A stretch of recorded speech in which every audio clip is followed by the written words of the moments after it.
rejection sensitivity dysphoria in AuDHD.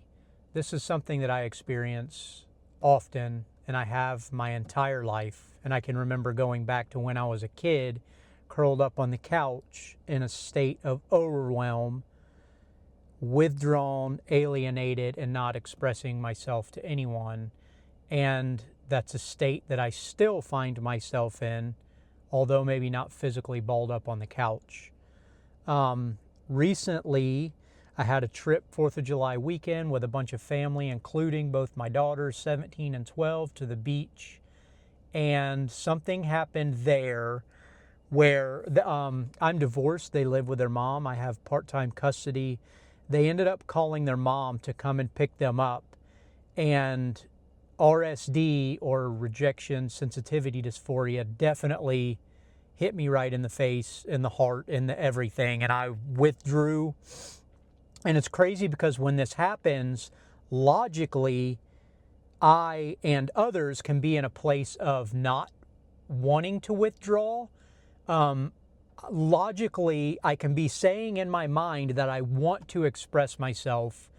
There's words that I want to get out, but I'm so overwhelmed with emotions that my nervous system has basically gone shot.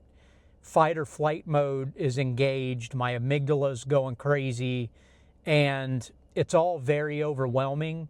So it's like getting stuck behind a glass or a wall of my own emotions, even though I'm on the other side of it, wanting to express logically what's going on inside myself to whoever's on the other side of that wall.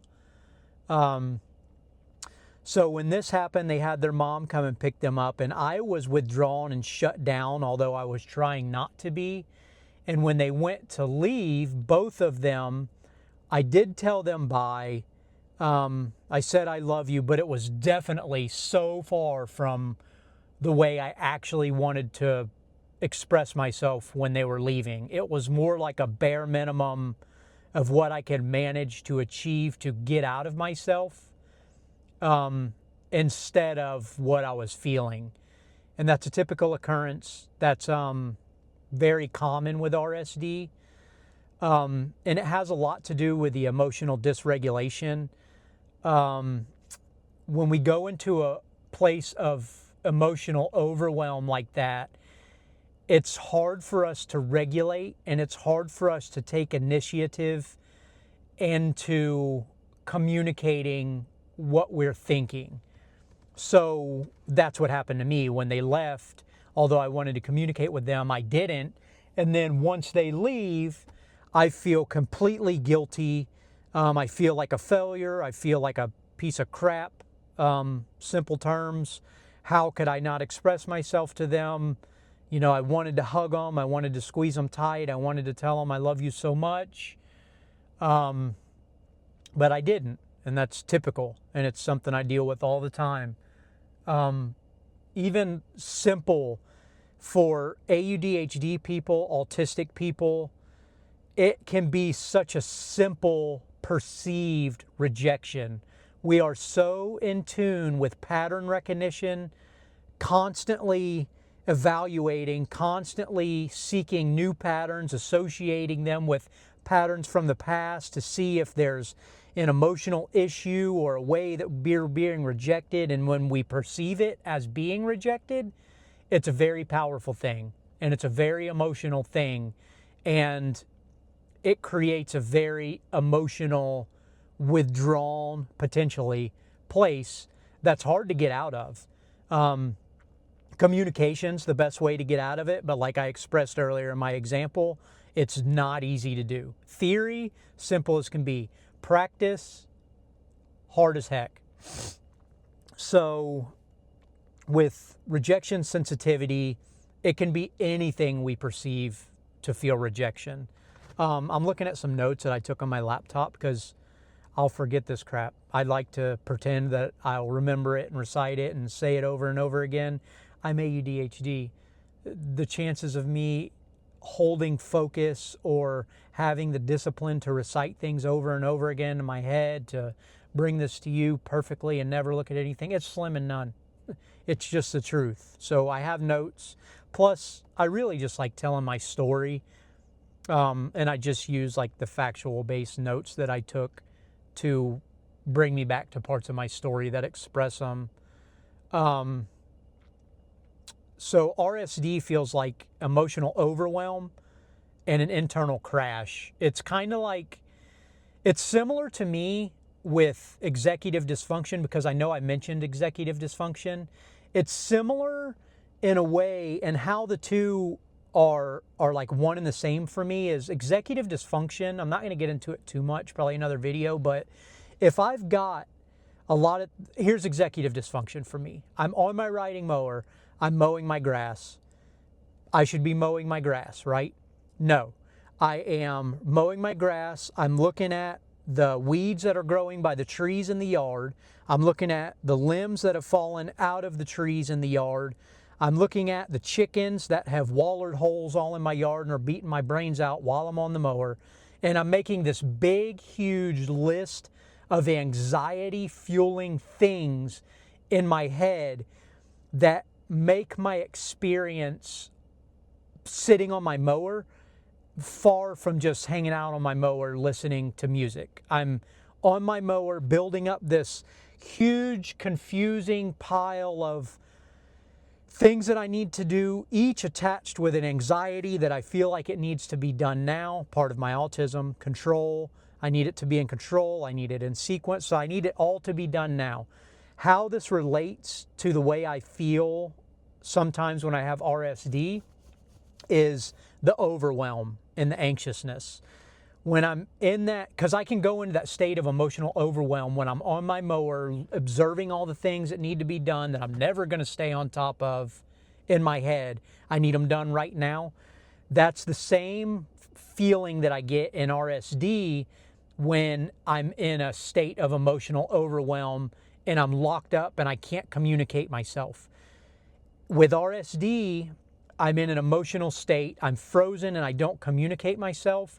With executive dysfunction and the things that I have to do around my house, I have a mental catastrophe of a bomb of all the things that I need to do, and I'm watching a YouTube video and I am very anxious on where to start, how to start, which is the most important thing to start on, and actually executing a movement to start.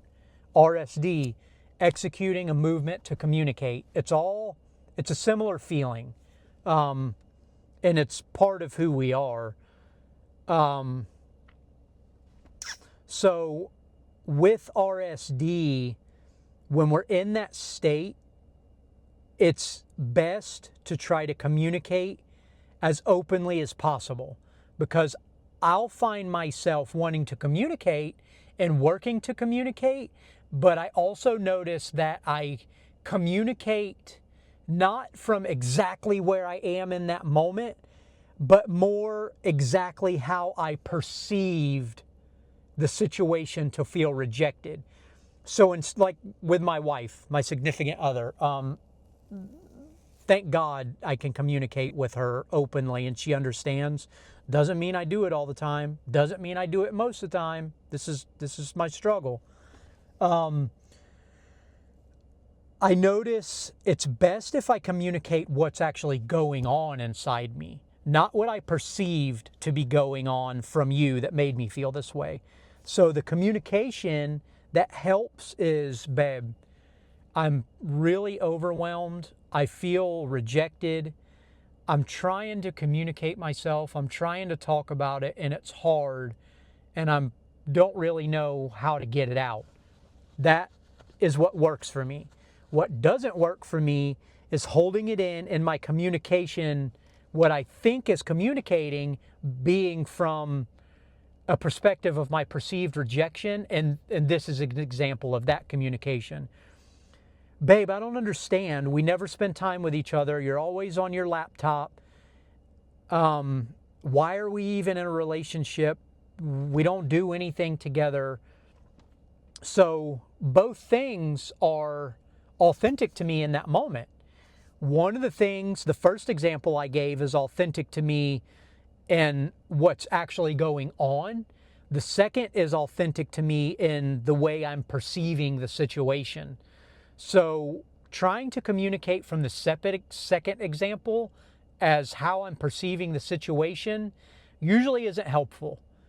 I guess it can be helpful if I do the real form of authentic communication first. The first example, babe, I'm feeling rejected.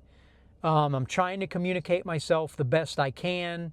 I'm emotional and it's hard for me to do. And then follow up with, you know, I was looking for like a hug or a kiss this morning, maybe just a few minutes with each other, maybe just like 30 seconds with each other to feel a connection, and I didn't get that. So I spiraled and I feel like I was rejected, and now I am kind of keep looking at you on your laptop waiting for you to come make me feel not rejected anymore by doing some action that I feel would constitute me not feeling rejected. That's not healthy. I do that. I don't mean to do it. And it's normally when I've held everything in too long and some resentment for the day starts going. I start spiraling these scenarios, negative thoughts, emotions get big. And then it comes to a point of communicating because I simply can't keep it bottled up anymore, instead of communicating before it even starts filling the bottle. And that's kind of what I wanted to get at with rejection sensitivity dysphoria. There's so much more to it. If you have questions, ask. I'm sure I'll talk about it again from different aspects. There's so many different aspects. There's so many different ways to be triggered.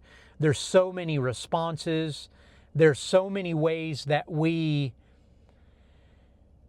present ourselves with a mask in a way to create social interactions that won't present an opportunity for the other person that we're interacting with to make us feel an interpretation or a perceived rejection.